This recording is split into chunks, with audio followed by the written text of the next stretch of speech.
So, immigration is often debated in abstractions, numbers, policies, and borders. What do you think is the emotional cost of immigration that is often underestimated? Well, certainly as an immigrant, when you come to America, you leave your family behind. Like, for example, for myself, my cousins, my aunt, they're back in Haiti, right? We don't get to have Christmas together, right? We don't get to have Thanksgiving together. I think that oftentimes we don't talk about those things, right? We come to America in pursuit of the American dream, and we leave all those memories and our families behind, and oftentimes we're by ourselves and our tiny little family, mom, dad, and siblings, and that's about it. So I think, oftentimes, again, we don't talk about that aspect of it.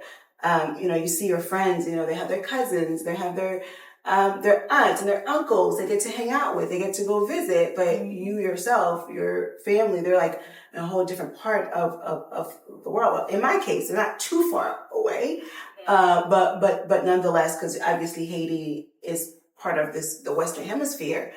From Miami, it's probably like an hour and a half flight.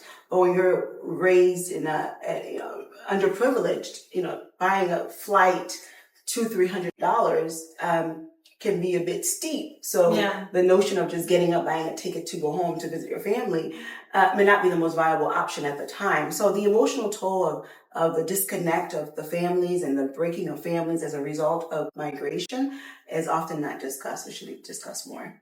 Yeah, and I think that's something that we have in common, because I'm also an immigrant, equally first generation from my family to come to the US. And I was here alone pretty much, going to school, trying to figure out America, figure out what you want to do. And then up to the point where now you can bring other people from your family here. You can be a guide to people coming behind you. So the emotional hardship is really tough. It's tough. Absolutely. Especially back, in a lot of these communities outside of America.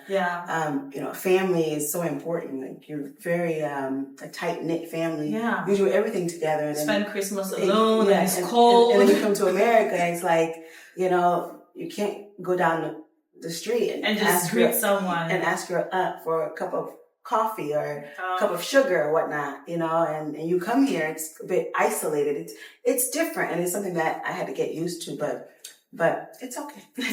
You don't even know your neighbor. And you can live in the same apartment for years and you would not even know your neighbor. It's this very, like you said, very isolated concept.